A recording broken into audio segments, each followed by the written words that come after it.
अस्सलाम वालेकुम students, welcome to bio with Neela. Class 10 का जो आज हम लोग टॉपिक डिस्कस कर रहे हैं that is removal of other metabolic waste. Okay, मेरी लास्ट वीडियो तक हम लोगों ने डिफरेंट तरह के वेस्ट प्लांट की बॉडी में पढ़े थे। कौन कौन से पढ़े थे? कार्बन डाइऑक्साइड पढ़ लिया था, ऑक्सीजन पढ़ लिया था और वाटर पढ़ लिया था। इन तीनों के रिमूवल के बाद प्लांट के अंदर और भी थोड़े बहुत ऐसे वेस्ट होते हैं जिनको के बॉडी से एक्सक्रीट आउट होना बहुत ज़्यादा ज़रूरी है, because these waste are harmful for plant body. So इनको प्लांट जो होता है इसको हर सूरत में किसी ना किसी फॉर्म में एक्सक्रीट आउट कर देता है। अगर वो एक्सक्रीट आउट नहीं कर सकता तो उसको हार्मलेस करके अपनी बॉडी में कहीं ना कहीं जो है वो स्टोर कर लेता है। तो आज का जो हमारा टॉपिक है removal of other metabolic waste, इसमें हम लोग बेसिकली उन वेस्ट के बारे में पढ़ेंगे जो कि प्लांट या तो एक्सक्रीट आउट कर देगा या उनको अपने घर में या अपने पास जो है वो स्टोर कर लेगा, मगर एक जगह पे रख देगा ताकि वो प्लांट को हार्म ना कर सके। घर का कूड़ा या तो बिल्कुल बाहर निकाल दो ताकि वो बाहर घर को साफ कर दे, या अगर नहीं है तो आप उसको शॉपर में डाल के कहीं रख दो कि जब वक्त आएगा तो उसको निकाल दोगे। तो ये भी हमारे पास तरीका होता है। तो सबसे पहले प्लांट जो होता है डिफरेंट तरह के केमिकल्स हैं जिनको अगर वो एक्सक्रीट नहीं कर रहा तो उनको वो हार्मलेस फॉर्म में और इनसॉल्युबल क्रिस्टल्स की फॉर्म में अपने अंदर स्टोर कर लेता है। अब प्लांट बॉडी क्या है हमारे पास? वो हमारे पास स्टेम है, रूट्स हैं और लीव्स हैं। तो जाहिर बात है वो इन चीज़ों को यहीं पर स्टोर करेगा, या रूट में स्टोर करेगा या स्टेम में करेगा या लीफ में करेगा। तो हमारे पास मोस्टली एक केमिकल है that is known as calcium oxalate. Calcium oxalate जो है ऑक्सैलिक एसिड से मिलकर बना होता है। कैल्शियम ऑक्सलेट वो केमिकल है जो कि प्लांट की बॉडी में बनता है, मगर ये हार्मफुल होता है। तो प्लांट क्या करते हैं, इसको अपनी बॉडी में स्टोर कर लेते हैं। किसके अंदर? स्टेम के अंदर भी और लीफ के अंदर भी, पौधे के तने के अंदर और पत्ते के अंदर। कहाँ पर स्टोर कर लेता है? In the form of insoluble crystalline form, crystals की फॉर्म में अपने अंदर जो होता है वो इसको जो होता है वो क्या कर लेता है, स्टोर कर लेता है। सो कैल्शियम ऑक्सलेट जो है वो लीव जो होता है या प्लांट जो होता है उसको नहीं एक शेड आउट कर सक रहा या एक्सक्रीट आउट कर सक रहा, तो या अपने स्टेम में या अपने लीव्स में जो होता है वो इनसॉल्युबल क्रिस्टल्स की फॉर्म में जो होता है, जो कि हार्मलेस होते हैं और इनसॉल्युबल होते हैं, पानी में डिजोल्व भी नहीं हो सकते। इसी वजह से पूरे पौधे में वो कंडक्ट भी नहीं करेंगे, उसी जगह पर स्टोर रहेंगे। इनसॉल्युबल क्रिस्टल्स की फॉर्म में उनको स्टोर कर लेता है। मोस्ट कॉमन कौन सा केमिकल है हमारे पास? Calcium oxalate. और सबसे ज़्यादा किसमें पाया जाता है? मोस्टली जो है वो टोमेटोज़ में पाया जाता है। जो टोमेटो की जो पील होती है, खासतौर पे कैल्शियम ऑक्सलेट सबसे ज़्यादा कहाँ पर पाया जाता है? टोमेटो पील के अंदर। टोमेटो जो होता है पील जो होती है बेसिकली क्या है हमारे पास? टोमेटो का जो छिलका होता है उसकी बात हो रही है।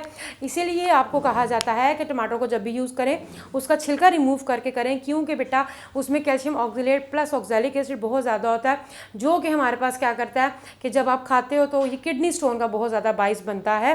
किडनी स्टोन का जो बेसिक जो वजह है वो यही है कि ऑक्सैलिक एसिड आपकी मोस्टली जो होता है वो ब्लड में या किडनी में जाकर स्टोर हो जाता है। तो इसी वजह से ऐसे पेशेंट्स को मना किया जाता है कि वो टोमेटो का तो यूज़ कर रहे हैं, अगर कर रहे हैं तो उसके जो है वो छिलका जो है उसका पील जो है उसको वो रिमूव कर दें। तो हमारे पास कैल्शियम ऑक्सलेट जो है वो सबसे ज़्यादा कॉमन किस में पाया जाता है? टोमेटो वगैरह में, राइस वगैरह में भी, चावलों में भी कहीं ना कहीं बहुत ज़्यादा होता है। तो अब हमारे पास क्या है कि कैल्शियम ऑक्सलेट तो इनसॉल्युबल हार्मलेस क्रिस्टल्स की फॉर्म में स्टोर हो गया। फिर ये होता है कि कभी आप लोगों ने देखा होगा ईद वगैरह जब आती है तो आप लोग एक सालाना बड़ी अच्छी सफाई करते हो, घर की हर चीज़ साफ़ सुथरी, डीप सफाई जिसको कहते हैं। पौधा भी सालाना जो अपनी डीप सफाई करता है, और वो कैसे करता है? अपने पत्तों को गिरा के। विंटर के अंदर या ऑटम के अंदर आप लोगों को ये बाज़ारी तौर पे लगता है कि पौधा जी बड़ा ही वो है जी, किससे सारे इसके पत्ते झड़ गए, मगर असल में जो प्लांट होता है वो अपने अंदर की सारी गंदगी को रिमूव कर रहा होता है। ठीक है जी। सेकेंड जो प्रोसेस है वो हमारे पास क्या है? Shedding of tree, shedding of leaf, shedding of leaves in autumn. Autumn में क्या होता है बच्चों हमारे पास के पौधे जब सबसे पहले तो आप लोगों ने देखा होगा कि पत्तों का रंग चेंज हो जाता है, ग्रीन से वो येलो हो जाते हैं या ऑरेंज हो जाते हैं, क्योंकि वो डिफरेंट तरह के वेस्ट प्लस पिगमेंट्स को अपने पत्तों में स्टोर कर लेते हैं। अब ये सारे वेस्ट रेडी होते हैं वो प्लांट की बॉडी से एक्सक्रीट होने के लिए। तो फिर क्या होता है जी कि प्लांट अपने सारे पत्ते जो होते हैं वो ऐसा ऐसा झाड़ लेता है और नए पत्ते निकलते हैं जिसमें जो कि बिल्कुल साफ़ होते हैं, जो कि अगले साल दोबारा से वो शेड कर देगा। तो ये जो शेडिंग ऑफ लीफ है, ये जो पत्तों का गिरना है, ये भी असल में प्लांट के अंदर का मैकेनिज्म है अपने आप को साफ करने का। इस वजह से जो होता है पौधा जो होता है वो अपने पत्ते जो होता है वो झाड़ लेता है या गिरा देता है। अच्छा जी, एक और मज़े की बात कि ये जो पत्ते होते हैं जो ख़ज़ां के मौसम में गिरते हैं, ये बेहतरीन खाद साबित होते हैं। आप लोग अभी माली वगैरह ये जो बागबानी करते हैं उनसे पूछो तो वो ये पत्तों की जो होती है खाद होती है, इसको यूज़ करते हैं फर्टिलाइज़र के तौर पे, क्योंकि ये बहुत अच्छा फर्टिलाइज़र है, कुदरती खाद है, क्योंकि इसमें इतने केमिकल्स मौजूद हैं जो कि प्लांट को ही ज़रूरत है। ठीक है, यही वजह होती है बेटा।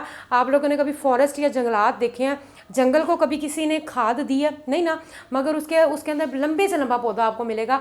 तो उसका क्या, उसको उनके पौधों को कहाँ से ग़िज़ाइयत या कहाँ से फर्टिलाइज़र मिल रहा है, तो उनके अपने ही पत्ते हैं जो वो एनुअली जो होता है वो शेड कर देते हैं। वही जो लीफ है उनके अंदर के जितने भी केमिकल हैं, चाहे वो कैल्शियम हो, फॉस्फोरस हो, सल्फर, कोई भी जितने भी केमिकल्स हैं जो कि उसकी ग्रोथ के लिए ज़रूरी हैं, वो अगेन उसकी रूट मट्टी में जाके डिजॉल्व होकर उसकी रूट्स को अवेलेबल हो जाते हैं और प्लांट उसको दोबारा से ले लेता है। तो जो फर्टिलाइज़र्स होते हैं या ये जो हमारे पास लीफ हैं, ये बेसिकली जब ऑटम में गिरते हैं तो ये बेहतरीन फर्टिलाइज़र भी साबित होते हैं।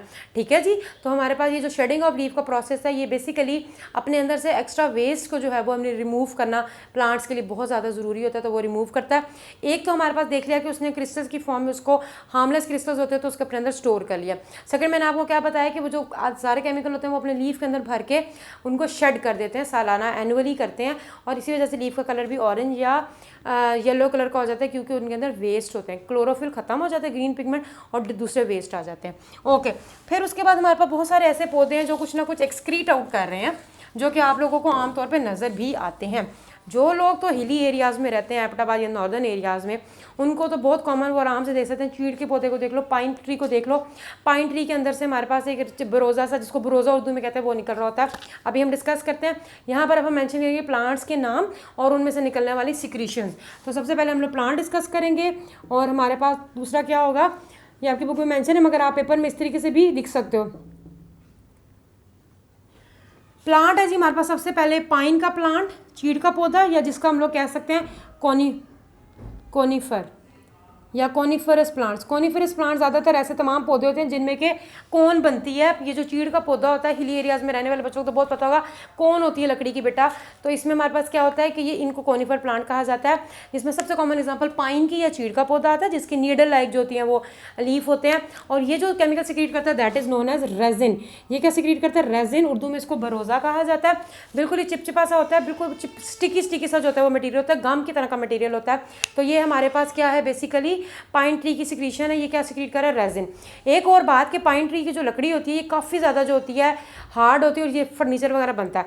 जिनके घरों में तो फर्नीचर बना हुआ है जो कि चीड़ के पौधे का बना हुआ है, आप कभी देखो कि वो कुछ मौसम में तो वो फर्नीचर में से चिपचिपा सा मटीरियल निकल रहा होता है, बाकायदा आपको स्टिकी सा फील होगा, वो हमारे पर रेजिन ही होता है जो कि वो एक्सक्रीट आउट कर रहा होता है। सेकेंड हमारे पास जो प्लांट है that is known as rubber plant. जो रबर प्लांट है हमारे पास वो क्या सिक्रीट करता है? केमिकल, जो कि जिसका नाम है लेटेक्स। लेटेक्स जो है वाइट कलर का केमिकल होता है। रबर प्लांट जो होता है इसको पूरी स्टेम को कट किया जाता है, तिरछा कट करके उसके बाद पूरा वाइट स्टिकी जैसे बिल्कुल मिल्क होता है उस तरह का ये मटेरियल ज़रा गाढ़ा सा होता है, बकेट्स में उसको ले लिया जाता है। तो रबर प्लांट जो है वो लेटेक्स सिक्रीट करता है। बच्चों ये जो बकेट के अंदर उसको लिया जाता है, फिर उसको बाकायदा इसको पकाया जाता है। पकाने के बाद ये जो आप लोग इरेजर वगैरह यूज़ करते हो, रबर, ये भी यूज़ होता है। इसके अलावा एक और बहुत इंटरेस्टिंग, मैंने एक दफ़ा नेशनल ज्योग्राफिक में देखा था कि ये क्या बनाता है, बेसिकली ये जो च्युइंग गम होता है, जो बबल गम भी खाते हो, कहीं ना कहीं बबल गम भी जो होता है वो इस लेटेक्स से ही बनती है। आजकल तो और भी बहुत सारे वेज आ गए हैं, ग्लूकोज वगैरह डाल के बनाया जाता है, मगर मोस्टली जो कुछ जो च्युइंग गम्स हैं वो इसी तरीके से बनाई जाती है, लेटेक्स को यूज़ करके बनाई जाती हैं। सो रबर प्लांट जो होता है, अगर आप उसको वैसे भी कट करो तो उसके अंदर से वाइट सा मिल्क सा मटीरियल आपको नजर आ रहा होता है, वो क्या होता है? हमारे पास लेटेक्स होता है। ठीक है, तो ये भी प्लांट की सिक्रीशन है। उसके बाद हमारे पास थर्ड जो प्लांट है वो है हमारे पास कीकर या जो बेरी के पौधे वगैरह होते हैं, इनमें से गम वगैरह सिक्रीट होती है। ये गम्स को जो होता है वो एक्सक्रीट आउट करते हैं, बेरी के पौधे होते हैं। खाने में भी आप लोग गर्मियों में खाते हो तो गोंद कतीरा जो होता है वाइट से कलर का एक मटेरियल होता है, जिसको आप अगर पानी में डालो तो वो फूल जाता है। ज़्यादातर ये जो फलूदा वगैरह आप लोग खाते हो उसमें बहुत ज़्यादा यूज़ होता है, बहुत ठंडा होता है। तो ये भी एक प्लांट की सिक्रीशन है। ये भी क्या होता है, वो स्टेम के अंदर से और तने के अंदर, रूट के अंदर से निकल रहा होता है, उसको सारा इकट्ठा करते हैं, फिर उसको बना लिया जाता है। तो ये भी हमारे पास वो बेसिकली गम की सूरत में होता है। तो जो कीकर का प्लांट है, जो बेरी का पौधा है, वो गम जो होता है वो एक्सक्रीट आउट कर रहा होता है। उसके बाद लास्ट है हमारे पास कार्निवोरस प्लांट्स। कार्निवोरस किसको कहा जाता है? वैसे तो आप लोगों ने कार्निवोरस एनिमल्स पढ़े हैं। Carnivores, what are carnivores? Carnivores are all those animals that eat meat. ऐसे एनिमल्स होते हैं जो कि गोश्त खाते हैं। यहाँ पर बात हो रही कार्निवोरस प्लांट्स की। ऐसे कौन से पौधे हैं जो कि गोश्त खा रहे हैं? गोश्त नहीं खा रहे। बहुत सारे हमारे पास ऐसे प्लांट्स हैं जो कि इंसेक्ट्स को अटैक करके उनको ट्रैप करते हैं, उनको खाते हैं। क्यों? क्योंकि उनके अंदर की नाइट्रोजन की कमी को वो पूरा कर रहे होते हैं। तो carnivorous plant are those plants that actually take insects. Why? Because they have to overcome their deficiency of nitrogen and phosphorus. तो ये कार्निवोरस प्लांट्स होते हैं जो कि आप लोग इंशाल्लाह ताला पढ़ोगे आगे भी। तो हमारे पास क्या है कि कार्निवोरस प्लांट के अलावा जो लेडी फिंगर आ जाती है, and carnivorous plant and lady finger, भिंडी, भिंडी तो सबने खाई होगी। जब भिंडी को कट करते हैं तो उसमें क्या होता है, बेहतरीन बहुत ही ज़्यादा लेस होती है, लिक्विड सा चिपचिपा सा मटेरियल होता है, वो क्या होता है, म्यूसिलेज होता है हमारे पास। तो म्यूसिलेज होता है, ये ज़्यादातर ये वाले प्लांट सिक्रीट करते हैं। कार्निवोरस प्लांट का भी बताती हूँ, पहले लेडी फिंगर का बता दूँ। लेडी फिंगर को जब भी आप कट करो तो उसमें से म्यूसिलेज निकलती है, चिपचिपा सा मटेरियल होता है, वो निकलता है बेसिकली। और उसका यही काम होता है कि वो कहते हैं कि आपके ये म्यूसिलेज आपके लिए फ़ायदेमंद है। आपकी जो बोन्स होती हैं उनके ऊपर की जो कार्टिलेज होती है, ये उसको बेसिकली डेवलप करती है। कहीं ना कहीं ये जो म्यूसिलेज है वो हमारी बॉडी के लिए भी यूजफुल है। कार्निवोरस की प्लांट करें तो प्लांट्स की बात करें तो अभी जो आपकी बुक में इन्होंने मेंशन किया हुआ है वो सनड्यू बनाया हुआ है। सनड्यू पौधा होता है, ऐसे करके होता है, उसके टिप्स पे जो होता है ये म्यूसिलेज सिक्रीट हो रही होती है।